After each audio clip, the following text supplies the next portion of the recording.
Сиз кандайсыз? Жакшыбы, э? Садыр Нуркожоевич биздин президентибиз ошол бөйрөк алмаштырууну баардыгын бекер берип, бекер кылабыз, акысыз кылабыз. Акчаны мамлекет өзү төлөп берип атат. Рахмат чоң. Айып кеттиңиз, Рахмат.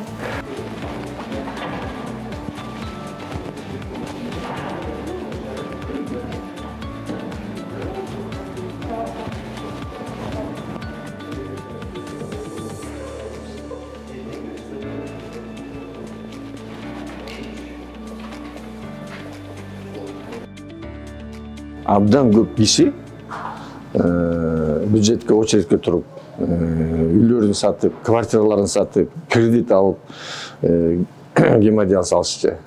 Ал кезде частныйларда 5800 сом болчу.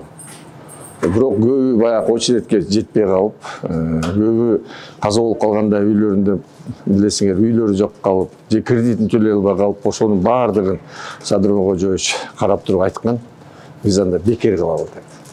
Мына ошол 20 жылдан бери гемодиализ бизде бекер. Бирок билесиңер, бөйрөк гемодиализ алып аткандардын адамдардын сапаттуу жашоосу анча эмес да.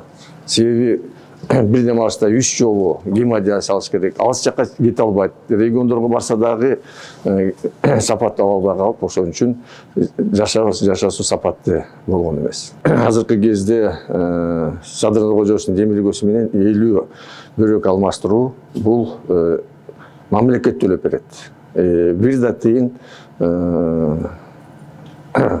больнойдон алынбайт да. Уже мынакей азыр төлөндү. Бүгүн мынакей биринчи ушул бөйрөк алмаштыруу, бекер бөйрөк алмаштыруу Энсомитте кылынып атат.